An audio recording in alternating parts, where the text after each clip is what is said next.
I'll never forget what I saw that night. The flashlight shook in my hand when I lit up the coffin that was slightly open. The body was turned on its side, fingernails buried into the wood from the inside, deep scratch marks, splinters of wood under the nails. She had woken up down there. Hey, this is the Sloom Room channel. I found this real story in a thread on a forum in the United States, told by someone who's been working as a grave digger for over 20 years. His name is Robert, and he shared these experiences in 2023. Stay until the end, because what you're about to hear is going to make you question a lot of things. And if you like it, hit the like button. I started digging graves when I was 19. I needed money, and the local cemetery was hiring. I thought it would be chill, Dig a hole, lower the coffin, cover it with dirt, go home. Simple, physical work, but honest. For the first few months, that's exactly what it was. Routine. I'd show up in the morning, get the list of graves to prepare, work, then go home. But in that very first month, the guy who trained me, Jimmy, told me something weird. We were filling in a fresh grave when he stopped, leaned his shovel on the ground, and looked at me with a seriousness that made me uncomfortable. Never work alone at night. Never. I laughed right away, thought he was just trying to scare the newbie. But the way he said it, his eyes locked on mine with not a single hint of a joke, made the laughter die in my throat.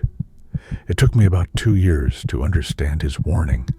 At first, it was little things, strange sounds at night, cracking noises coming from freshly turned earth.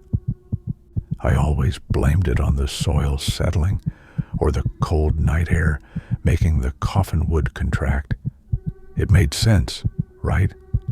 But then, one winter night changed everything. I had stayed late, finishing a grave. It must have been around 2 a.m, freezing cold, just me out there. That's when I heard it. Knocking, muffled, rhythmic knocking coming from beneath the ground. Thump, thump, thump. It stopped, then started again. Thump, thump, thump. I dropped the shovel right there and walked quickly toward the car.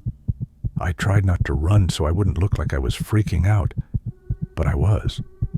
The next day I told my supervisor. He gave that tired smile of someone who's heard the same story a dozen times and explained that it was gases from the decomposing body, building pressure, shifting the coffin, making noises.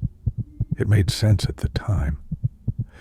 But deep down, I knew that wasn't gas. It was way too desperate, way too intentional.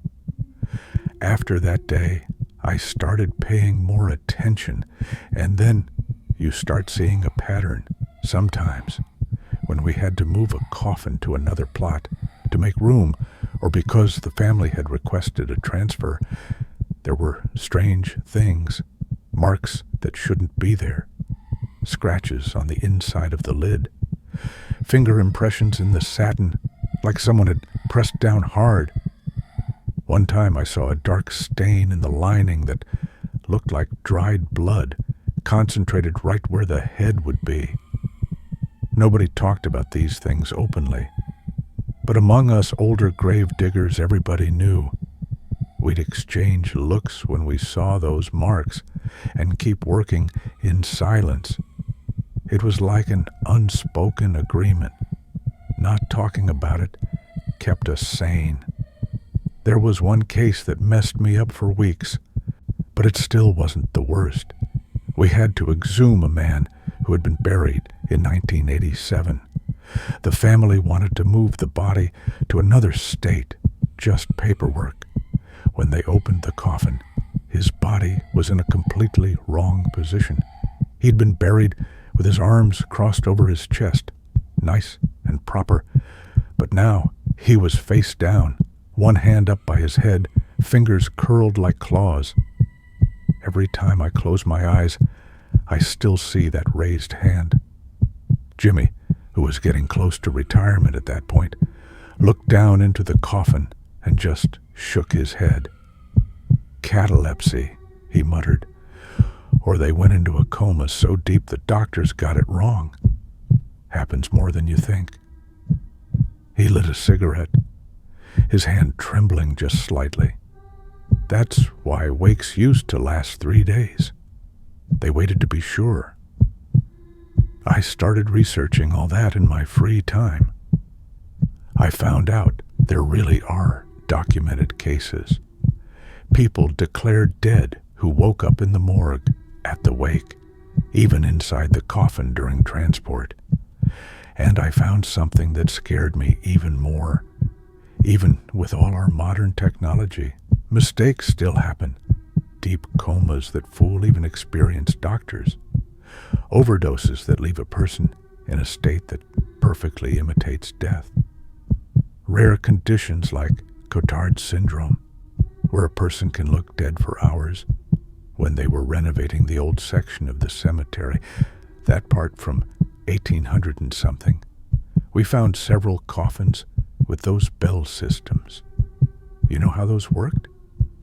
A rope ran from inside the coffin up through the ground and was connected to a small bell on the surface. If the person woke up, they could pull the rope, the bell would ring, and someone would come dig them up and save them, saved by the bell. That's where the expression comes from. But there was one specific coffin that gave me full body chills. When we opened it, the rope was snapped, but snapped from the inside, on the end that stayed with the dead person. You could see the fibers all frayed, shredded. The person had pulled so hard, in so much desperation, that they broke the rope. The bell never rang. Nobody ever knew. The years went by and I stayed on the job. I got married, had 2 kids. When they ask me what I do, I tell them I take care of the cemetery, that I keep everything neat and respectful. I'm never telling them these stories. How would I explain that their father has seen things that don't let you sleep? But then came the case that really broke me. She was a young woman, maybe 23. Heroin overdose, they said. She was brought in on a Thursday afternoon. Closed coffin, quick funeral. The family was devastated, but it was the kind of situation everybody had sort of been expecting, you know. Addicts live on the edge. We buried her in a new section of the cemetery. Everything by the book, no issues. The following Monday, 4 days later, the family showed up with an exhumation order. They'd decided to cremate her. Some religious matter they'd resolved at the last minute. It wasn't unusual. We dug up the coffin and loaded it into the funeral home's van. Up to that point, everything was normal. But when the guys from the funeral home opened it to transfer her to the cremation container, one of them screamed. I was close by, so I went to look. What I saw has been haunting me every night since. She had turned, completely on her side, almost face down. Her face, which should have been intact, was all scratched up, disfigured. She'd clawed at her own face, ripped chunks of skin off trying to, I don't even know what. Her hands were worse. All her nails were broken, some torn off completely, fingers bloody even after 4 days. And there were splinters of wood, slivers of wood under what was left of the nails, driven into the flesh of her fingers. She had scratched the top of the coffin so hard, with such absolute desperation, that she'd managed to open up a tiny little gap in one corner, no more than half a centimeter. You could see where the wood had given a bit, where she had almost made it. But it wasn't enough. It's never enough. The earth doesn't allow it. The weight doesn't allow it. The darkness doesn't allow it. The medical examiner who came later gave the technical explanation. He said the heroin had put her into such a deep catatonic state that she passed every test. No reflexes, no pupillary response, body temperature really low, breathing almost imperceptible. That she probably regained consciousness about 10, 12 hours after being buried. Enough time to wake up in the absolute darkness of a sealed box 6 feet under. I keep imagining it. I wake up in the dark. It's tight. I raise my hands and hit a wooden ceiling just inches from my face. I push. It doesn't move. I push harder. Nothing. I start screaming. Nobody hears. Nobody ever hears. The air gets heavy, harder to breathe. Panic sets in. I scratch, pound, scream until my voice is gone. I scratch until my fingers bleed, until my nails break, until I manage to make a tiny, useless crack. And then the air finally runs out. I didn't sleep right for months after that. Every time I closed my eyes, I saw those bloody hands. I saw the wooden splinters. I saw that useless little gap she'd managed to open. I started having nightmares where I was the one in the coffin. I wake up. It's dark. I can't move. And I know no one is ever going to hear me. I have written instructions now, notarized. If I die, don't bury me fast. Wait at least a week. Run every possible test, because I know what happens when they get it wrong. I've seen it. And the worst part is knowing there are probably more, a lot more, people who woke up and nobody ever knew, who stayed down there in the dark until the air ran out. And the only evidence they left behind were marks that only people like me ever see, and that we never talk about. Because talking about it would mean admitting that this happens. And nobody wants to admit that.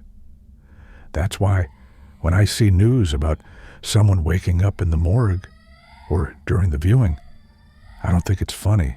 I feel relieved. Because that person got lucky. They woke up in time. If you made it this far, subscribe to the channel and share this video. More people need to know about these things.